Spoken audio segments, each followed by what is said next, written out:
I'm so sorry, Charlie. Well, that wasn't too bad. I figured hearing I had 6 months to live would make me feel a lot worse, but after getting the news, I was okay. Honestly, this news didn't hurt as much as a root canal. Bet you wouldn't have taken it this well. Go on, admit it. You'd have been crying and screaming like a big baby. I took it like a man. I even went back to work after leaving Bob's office. Oh, you know Bob, the doctor I play golf with. He's the one who just handed me my death sentence. So I went in for a routine physical and some insurance, and after getting all the test results, he said it was some kind of nuclear melanoma affecting my bilateral clavicle. I'm no doctor, so all I got out of it was 6 months to a year at best. Hey, do you want to grab a greasy cheeseburger with me? No use in watching my diet now, right? Might as well order some onion rings. That all happened a couple of weeks ago, and a lot has transpired since then. You probably want me to tell you about it. No. Then why the hell are we sitting at this bar talking? Ah, screw it. I'm going to tell the story anyway. I had that cheeseburger, went back to work, and the day was much like any other. Paperwork and phone calls, sorting out someone else's problems. I went to see Bob to find out my fate, walked out of his office feeling lost, drove around aimlessly trying to remember where my office was, then went back to get my pants, did more paperwork, and finally went home to my loving wife, Mary. I was just about to rain on her parade. She was going to be devastated. Up until that point, I had taken the news pretty well, but now I stood at the front door, wondering how to tell her I was going to die. How do you tell someone you've loved for over half your life that you're facing this? Mary is a no-nonsense kind of woman, always has been. She walked right up to me and told me what she wanted. That's how we got together. I was dating one of Mary's friends back then, and she cornered me at a party and said we were going to get married. It seemed far-fetched at the time, but that's what happened over 20 years ago. No girl had ever chased after me before. It surprised me. I never thought of myself as a real catch, but Mary did. As I flipped the lever on the door, I decided to do it Mary's way. I wouldn't beat around the bush. I walked into the house and, to my surprise, the room was filled with family and friends. A big birthday party complete with balloons and cake for my 50th. My face showed the shock. This was the last thing I wanted right now. How was I supposed to tell Mary the first was a dead man walking? I could see my parents there, having flown halfway across the country to be with me. And my kids were there too. I wasn't ready to tell everyone at once. I had to swallow all the words I'd prepared for Mary and save it for later. I should have expected this. It was my 50th birthday, after all. Mary loved throwing parties. I think we even celebrated a Yugoslavian 4th of July once. Mary's concern was evident. She asked, "What's wrong, baby? You look like someone stole your puppy." I shrugged. "It's nothing. I just wasn't expecting all these people." She smiled knowingly. "Oh, I know what it is. You were hoping for another surprise in the bedroom. Don't worry, you can have that too once everyone leaves." Yeah, like that was going to happen tonight. Mary was in her element, tending to our guests like a proper hostess. Once in a while, I caught her glancing over at me, smiling contentedly. That simple act told me Mary loved me just the same after all these years. The end of the party couldn't come soon enough for me, but it finally did. When I locked up for the night and went to bed, Mary was waiting for me in my new birthday present, a stunning long black gown. She had gained about 20 pounds since we got married, but it all seemed to go to the right places. We usually spent the night celebrating after one of her parties, but tonight felt different. I couldn't shake the feeling of disappointment, and it weighed heavily on me. After Mary fell asleep, I got up to grab some aspirin. When I checked the medicine cabinet, it was empty. I remembered that Mary often kept something for headaches in her purse, so I wandered down to the kitchen and began searching. I was amazed at how women managed to find things in their bags. I emptied her purse onto the table, and there they were, thankfully, some headache pills. But as I gathered them up, I noticed something unexpected on the table. Empty condom packets, 12 of them. What the hell? We had never used condoms. Mary had been on the pill, and I'd undergone a procedure after our youngest was born. My heart sank as I realized the implications. I needed to calm the chaos in my mind, so I poured a large glass of whiskey. I was overwhelmed with a jumble of thoughts, questioning everything. It felt like my world had shattered, leaving me with a deep sense of betrayal. Hadn't I always been a good husband? The next morning, I woke up with a severe hangover. Mary had covered me with a blanket at some point, which was a small comfort. I needed more aspirin but didn't want to dig through her purse again. I found some pills in the bathroom, but it turned out to be a mistake to take laxatives on a hangover. I spent hours regretting that decision.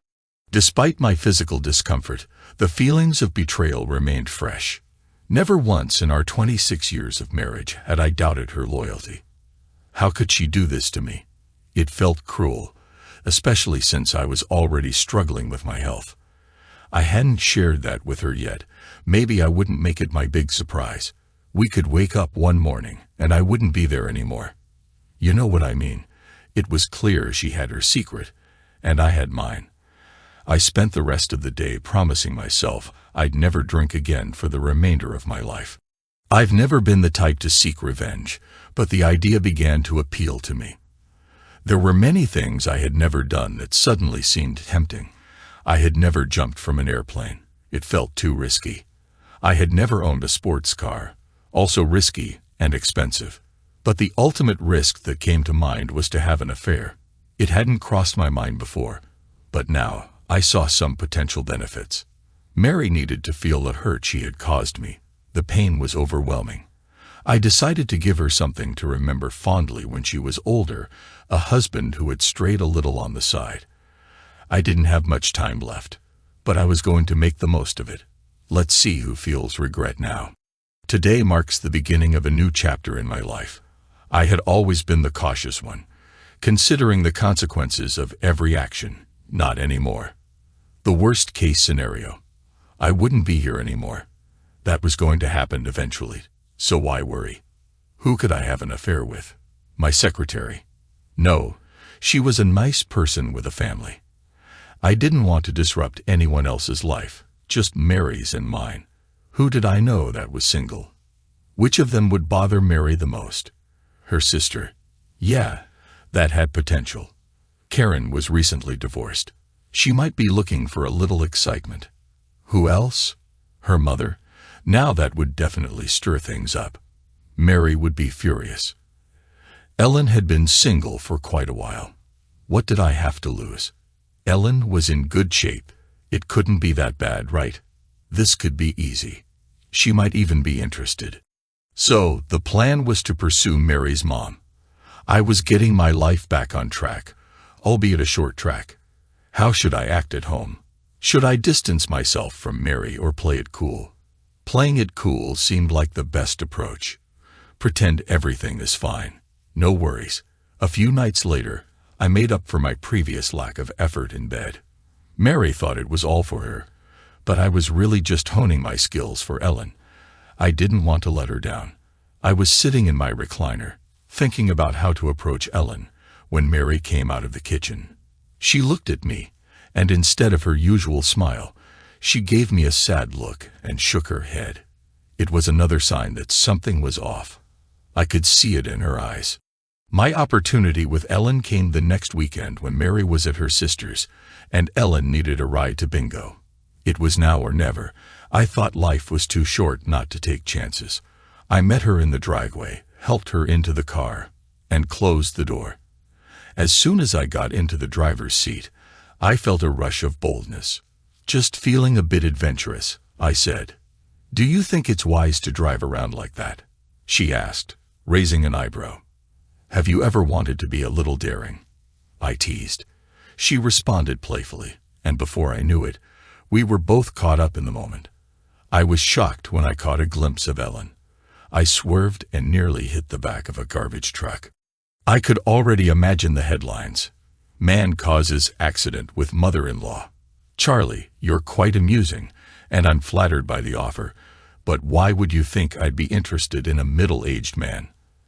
I've had enough of that already, she laughed. I realized this wasn't such a good idea. Oh, Charlie, you're so sweet, but I have all the excitement I need waiting for me. We're not really going to bingo. I need a ride to a hotel on Main Street. I meet with a couple of younger gentlemen a few times a week. A couple? As in two? I asked, surprised. Yes, dear, a couple. I was a faithful wife until Harry passed, but I quickly realized I still had needs to fulfill. But Ellen, at the same time. Charlie, don't be ridiculous. If you had offered this to me years ago, I might have taken you up on it, but I've gotten attached to my younger companions. I'm not sure you could keep up with the pace, so to speak. The drive to the hotel was silent. Would Mary react this way when I was gone? She already seemed to be.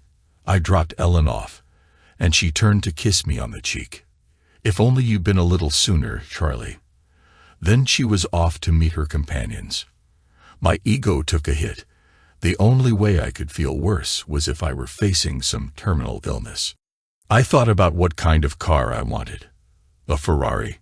Too flashy. A Corvette. Nah, too American. A Porsche. Too small. I decided to put the affair on hold. It was time to focus on something else. Did you ever try to find a car like that? I'd probably be dead before I ever got to drive it. Why did everything seem to go wrong lately?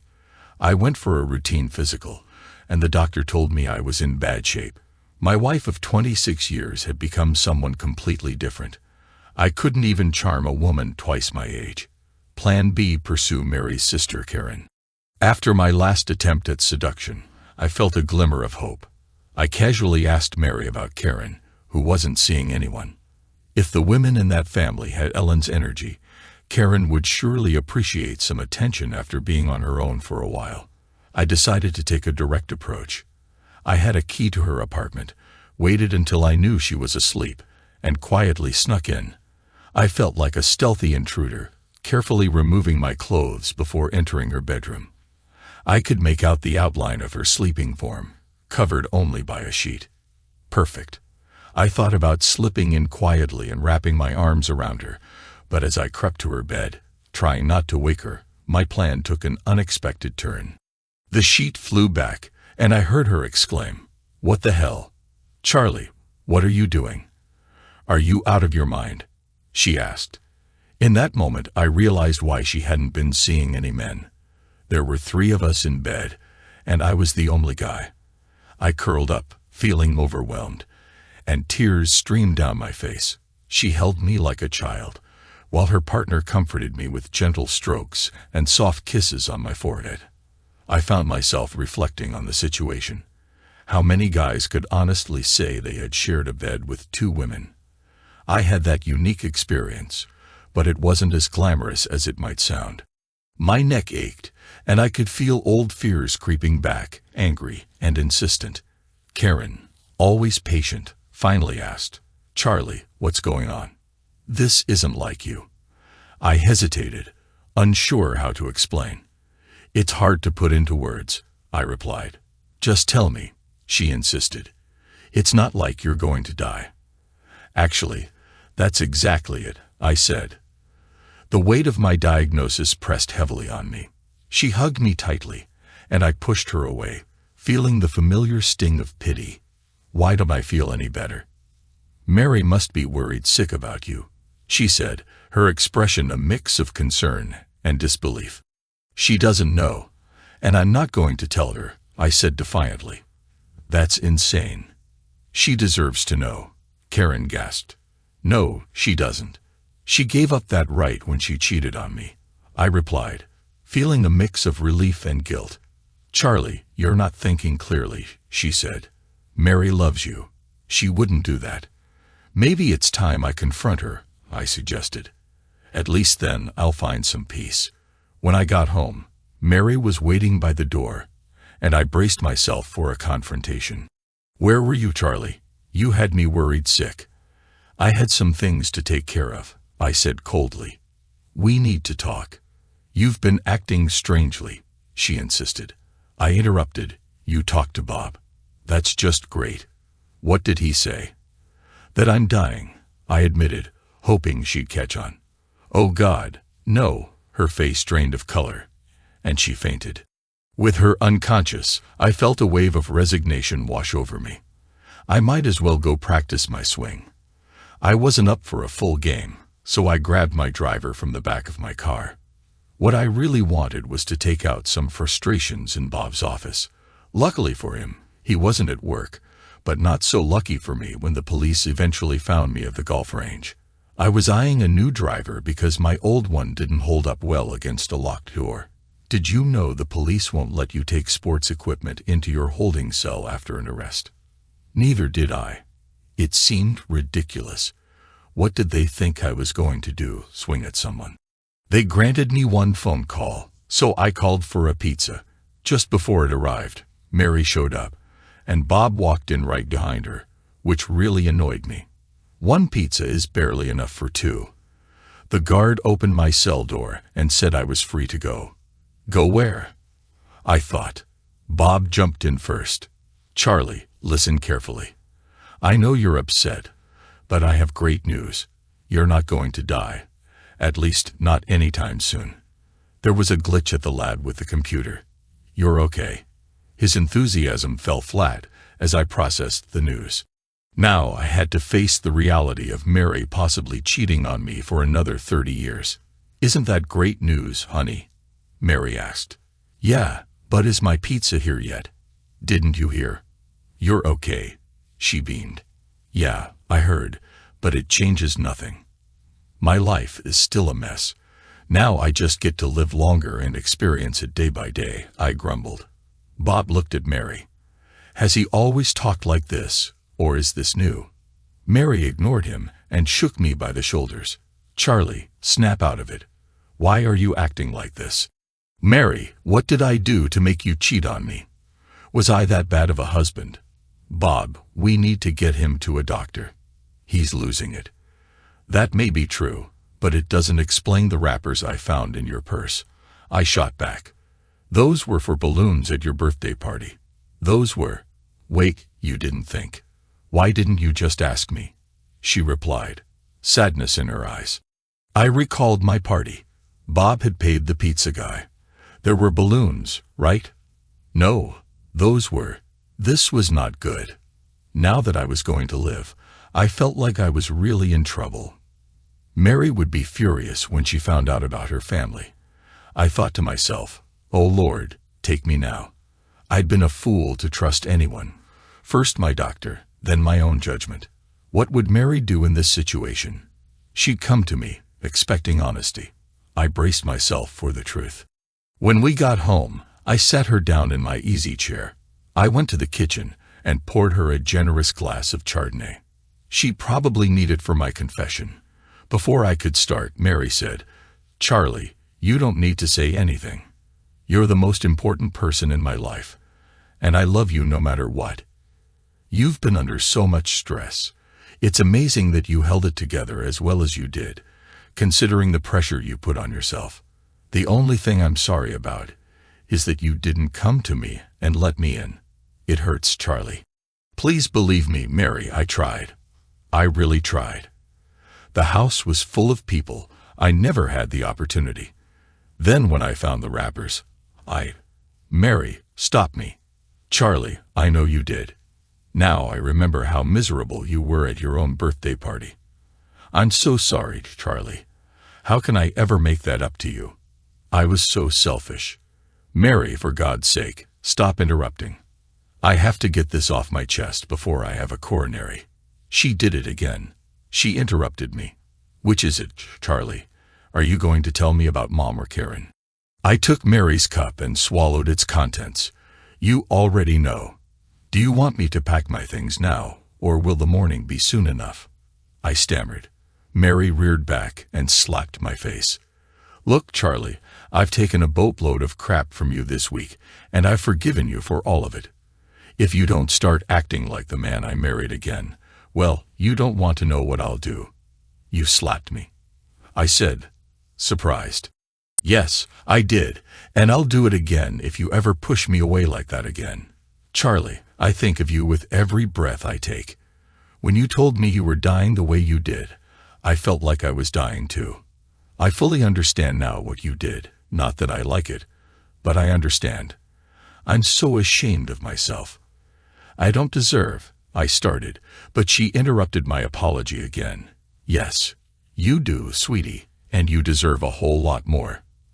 Now take me to bed, or do you want me to call Mom? You know she told me to tell you that you have a cute tool. I think so too, I said, kissing her forehead. Cute. I'll show her what's cute. Cute. I'll show her what's cute. A man's strength isn't cute, it's a weapon. I picked Mary up and carried her toward the garage. We make love in the bedroom, but let's change things up a bit. We ended up in the garage, and I wanted to show her that my strength wasn't just a joke. We even ended up in the tool shed next, just to make a point about her mother's comment.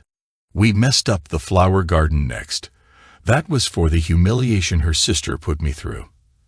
As Mary tried to pull a geranium free, I asked, "Well, have you had enough, or is it still cute? Aren't you still mad at Bob? Maybe we could go to the attic next. That would sure teach him a lesson," she said, throwing her arms around my neck, which turned out to be a bad idea after the ceiling caved, and we ended up in the bedroom anyway. But we sure taught Bob a thing or two, and we were planning to do it some more if Mary could get me excited again. So you might ask me why I'm sitting in this bar. Well, Karen asked me to stand up for her at her wedding this weekend. I don't know whether I'm the best man or the maid of honor, but I'm trying to get enough courage to get my legs ready, just in case Karen is the bride. I wouldn't want to make a mockery out of the dress they've chosen. Now that's what I'm talking about, I exclaimed as I walked out of my new doctor's office. I had good reason to celebrate. I was going to live, I tell you. That may sound silly to you, but just 1 year ago, I thought I had less than 6 months left. Yeah, it was all some mix-up at the lab. I can't even remember what awful disease they told me I had, but whatever it was, it turned out to be wrong. I didn't have it, and I didn't die. After that, I fired Bob, my so-called doctor. I still play golf with him, though his handicap is 6. My game has improved, and I'm a 6 as well. Funny how knowing you're not going to die improves your attitude. My new doctor, Kathy, doesn't golf, but she told me I should live a long life. She says I'm as healthy as can be.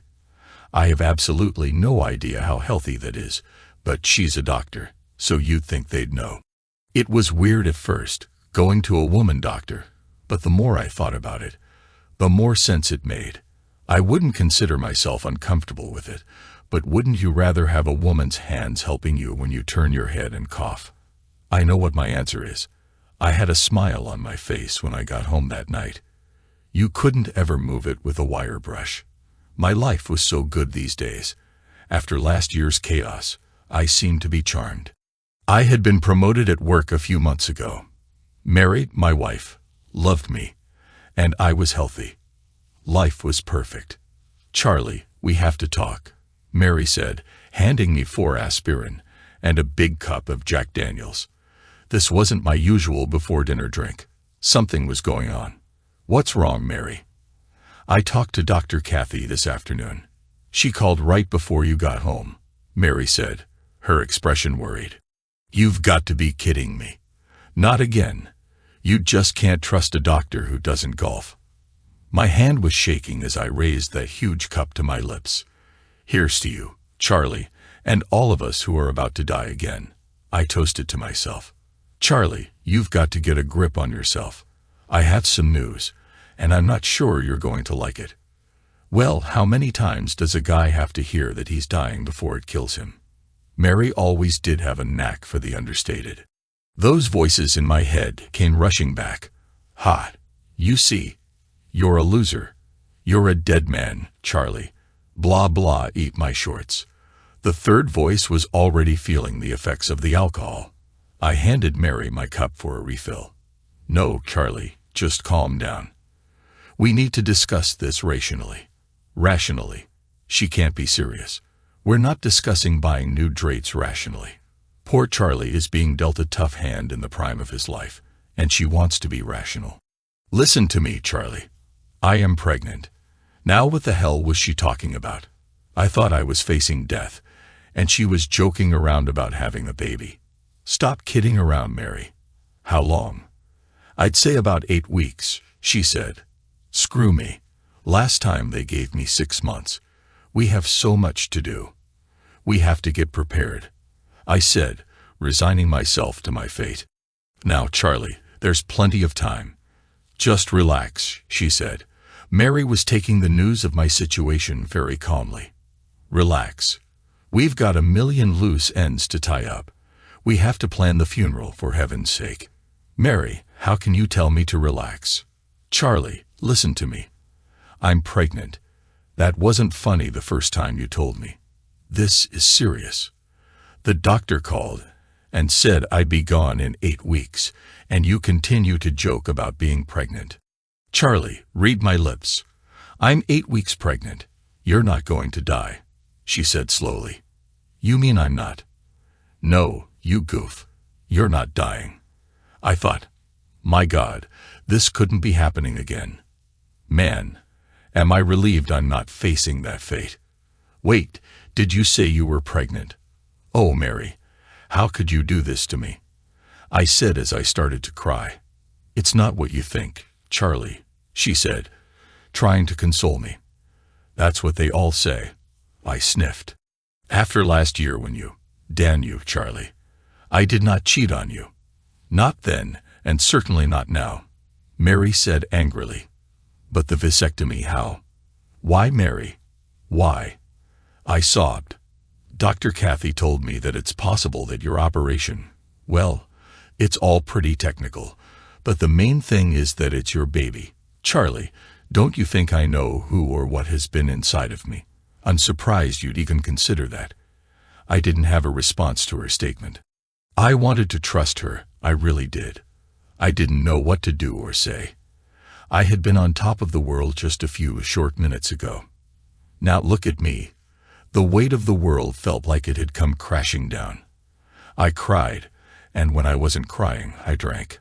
I passed out shortly after 9 that evening, lost in a fog when the lights came on, blindingly bright. A big camera was focused on my confused face, and someone was poking a microphone at me. Welcome, Charlie. Welcome to Who's the Daddy? You're our next contestant. I'm Link Barker, and I'll be your host tonight, he said with a huge smile. Who is this guy? Where the hell am I? Ah, thanks. Link, I think. Okay, Charlie, I think. Okay, Charlie, let's get right to the game. Game? What game? Aha. That's how it works, Charlie. Only the wife really knows how it's played. But how can I possibly win? That's a good question, Charlie. Let's ask your lovely wife, Mary. Welcome, Mary. It's great to have you here tonight. It's great to be here. Wink.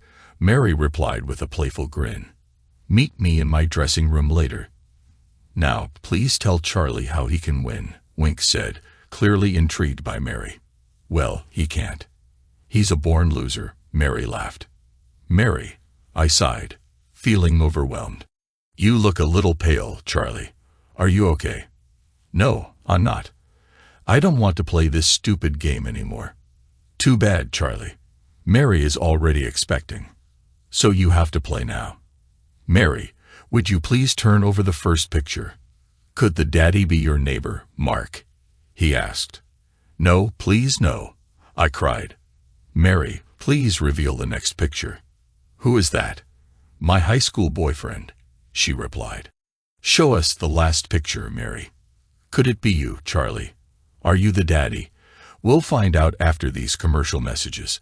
I woke up covered in sweat, my head pounding. I was in a tub of hot water when Mary walked in. I was trying to find some relief, but things weren't going well. Okay, Charlie, I just got off the phone with Dr. Kathy. We're both going down there, and we're not leaving until you're convinced that you're the father of our baby, Mary said firmly. But what if?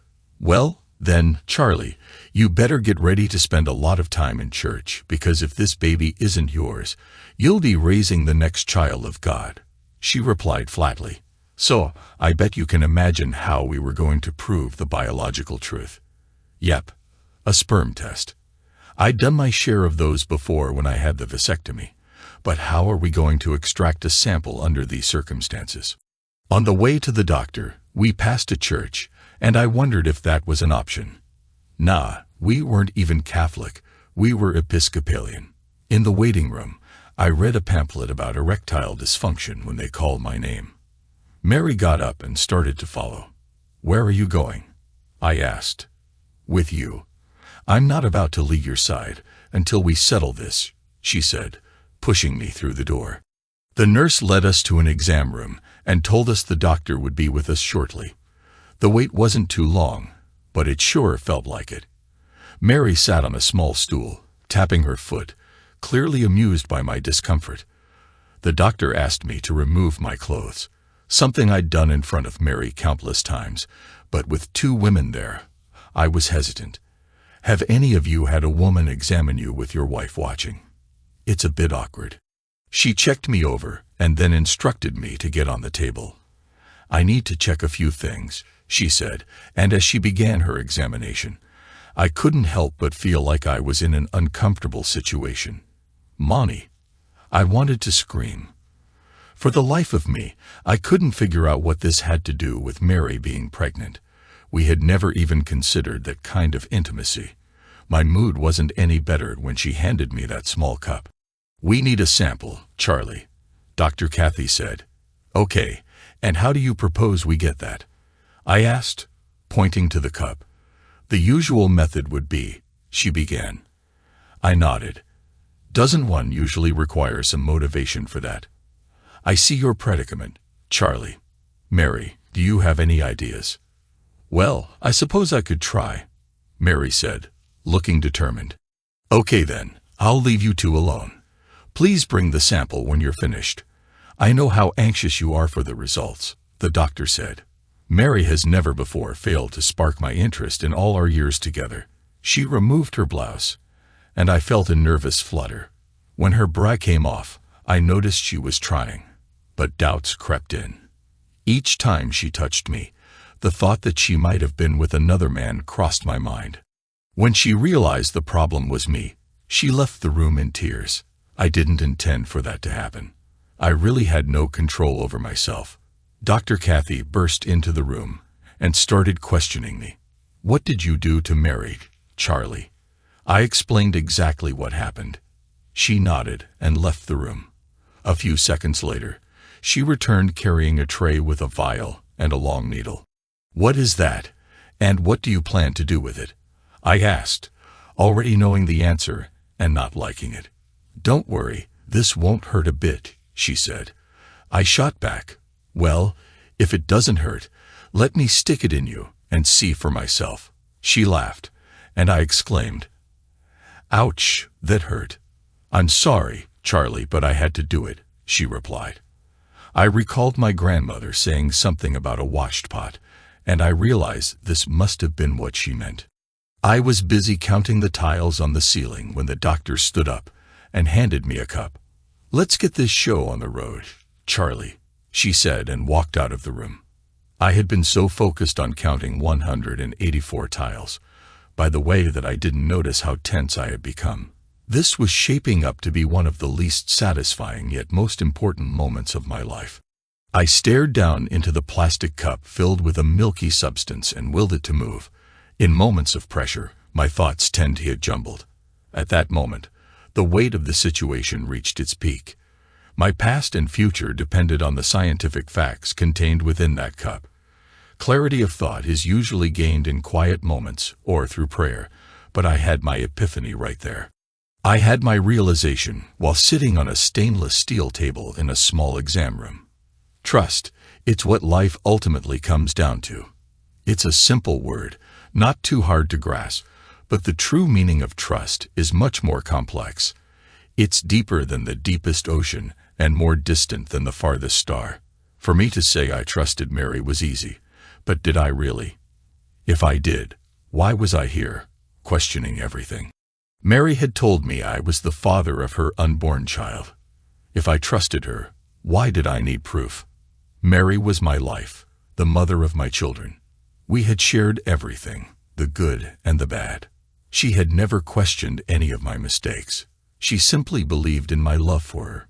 Mary knew what trust was. She had never lied to me, yet doubts lingered. On the flip side, there was medical science. Had it ever let me down? Yes, many times, including last year when I was told I had only 6 months to live. And why was my appendix scar on the left when everyone else's is on the right? Ever wonder why a doctor practices medicine? They practice because they're still learning. Was I really going to believe that a doctor who had performed surgery on me was more trustworthy than Mary? Was I going to think that Mary was lying? After all, she had suggested this test. If she had something to hide, she wouldn't have come here today. As I dressed, the weight of my doubts hit hard. Mary had come to support me, putting aside the lack of trust one had shown her. I had accused her of being unfaithful, ready to cast her as the villain, and yet she was still here for me. What did that say about the love we had shared for over 25 years? My love for Mary felt questionable. I could say the words, but did I truly mean them? Suddenly, everything became clear. I set the sample cup on the counter and left the room, making my way to Dr. Kathy's office. Mary's eyes were red from crying. The doctor looked up without expression. I spoke, wondering if the words I had inside could ever heal the damage I had done. "Come on, honey, let's go home." "But what about the test?" Mary asked. "It's not important." "I believe you, and that's all that matters," I said, reaching for her hand. 7 months later, our baby was born, a healthy boy, 6 pounds, 13 ounces of energy, with 10 toes, 10 fingers, 2 ears, and 1 nose, just like me. Mary breezed right through the birth, even at her age. Call me an idiot or a fool, that's something that has been said before by better men and women than you. Would you, or could you blindly take a leap of faith and trust? I did, and I would do it again. It may not be in your nature to take another's word so easily, but ask yourself, was being right worth what you may have lost? Think hard, the answer isn't as simple as it may seem. To wrap this all up, don't any of you feel sorry for old Charlie. I don't, well, except for the fact that I have to pay to be verified. Charlie. I don't, well, except for the fact that I have to pay to be verified. Did you know that the insurance company says only one to a customer? I think that's pretty narrow-minded, don't you?